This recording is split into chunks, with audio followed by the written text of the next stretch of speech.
আগে লাফাইও না, আগে টং টং করে লাফাইও না ছবি দিকা কথা কমু। এখন কথা হয়েছে এই যে আর যে কিবরিয়া ভাই, ওনারে আমার ব্যক্তিগত ভাবেও ভাল লাগে, কেননা ওনার শোর মাধ্যমে হারায় যাওয়া মানুষগুলা তার পরিবার তার ফ্যামিলি ফেরত পায়। হ্যাঁ, আর ওনার কিছু কিছু শোর মাধ্যমে অনেক কিছু শিখার আছে, বাস্তবতার সাথে খাপ খাওয়া চলার মতো অনেক কিছু শিক্ষণীয় বিষয় আছে, যেটা আমি ব্যক্তিগতভাবে ওনার এই শো গুলার অনেক পছন্দ করি। যাই হোক, কিবরিয়া ভাই কাল্লা এটা কি শো করলেন? কি তার শো করলেন এটা? হ্যাঁ, এটা কি হইলো? কারে লই আইলেন? আগের দিন গা মামুন্না চোট্টারে আনছেন, ঠিক আছে, হুইনা লাইছি একটু শেষ 1 ঘন্টার মুভি। আজ যাই যে লাইলা সিনাল রে লইয়া যান 3 ঘন্টার মুভি বানাইলেন। আমনের ধৈর্য কুলাইছে কেমনে? আঙ্গর সহ্যের কথা পরে কই, কি কন পাবলিক? হের মতন লাইলা আপনি কইতাছেন এত লাইলা নাকি এত এডুকেটেড পারসন, এত ম্যাচিউরড পারসন? হের কথার তো কোনো লজিক নাই। না আগা আছে, না মাথা আছে, না ফিসা আছে, না ঘুরা আছে। আপনি আজ হোস্ট হিসাবে এটা শিখারায়েন তো, যে যে কথাগুলা যে কইছে 3টা ঘন্টায়, মানে যদি একটা লাইন বুঝতে পারতাম যে কোন জায়গা থেকে শেষ করছে, কোন জায়গা থেকে শুরু করছে, কোন জায়গা থেকে হেতি ধরছে এর গল্পটারে। আরে বাবা রে বাবা রে বাবা রে, আমার 3টা ঘন্টার মুভি মনে করেন যে আমি রাইতে রিভার্স করে দেখতে দেখতে দেখতে করতে এটারে 9 ঘন্টা বানাইছি। তাও যদি একটা লাইন আমি বুঝতাম যে হে আসলে পাবলিক রে বুঝাইবার চাইতাছে কিরা।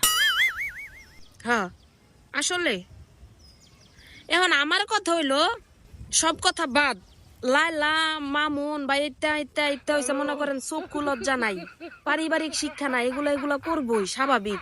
এখন আপনি এজ এ হোস্ট হিসাবে আপনি যে যে জিনিস নিয়ে পরিচালনা করেন, যে জিনিসের যে টপিকের উপরে আপনি অনুষ্ঠানটা করেন, শোটা করেন, আমরা পাবলিক আছে আপনার থেকে শিখি বা আপনার শোর মাধ্যমে কিছু শিখি।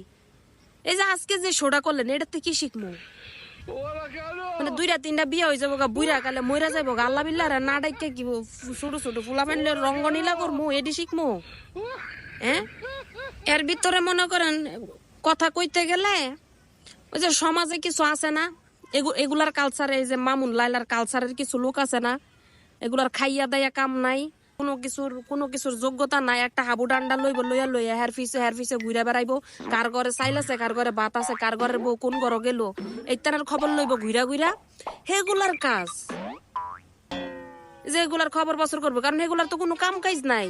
আপনার তো একটা মানে পরিচিতি আছে, আপনার পরিচিতিটা এই জায়গায় কেন, কিসের জন্য এই জায়গায় দাঁড় করাইছেন আপনি? আপনার শোতে এগুলার জায়গা দিচ্ছেন, এটা কি হইছে? এটা অ্যাটলিস্ট পাবলিক আপনার থেকে আশা করে নাই। এগুলার মতন মানুষের পাবলিক দেখতে দেখতে দেখতে দেখতে অতিষ্ঠ হয়ে যাইতেছে। হের মতন একজন ম্যাচিউরড মানুষ, হ্যাঁ, 2টা বিয়ে হওয়ার পরে প্রথম সন্তান, প্রথম যে মাইয়া, হে মাইয়ার বয়স হয়েছে মামুন, এটার সাথে প্রেমের কাহিনী হইব। আর আপনি এই গল্প এখানে এত বড় একটা শো প্ল্যাটফর্মে এসে আপনি উপস্থাপন করবেন, এরে নিয়ে এসে শো বানাইবেন, এগুলা কি পাবলিক মানে মানে পাবলিক কি আপনার কাছে এগুলা চায়? সর্বশেষ কথা একটাই, কিবরিয়া ভাই আপনার ধৈর্য আছে, ধৈর্য লিয়া, যদি ধৈর্য না থাকতো 3 ঘন্টার এই মুভিটা বই বানাইতে পারতেন না। আমরা তো বাংলা সিনেমার এই 2 ঘন্টা মুভির মধ্যে যদি 50 সেকেন্ডের একটা অ্যাডভার্টাইজ দেয়, আঙ্গ ধৈর্য হারা হয়ে যায়। আপনি কেমনে নন স্টপে 3 ঘন্টার মুভি বানাইছেন, তাও আবার এই লালা সিনালটা নিয়া? হাই হাই হাই গো।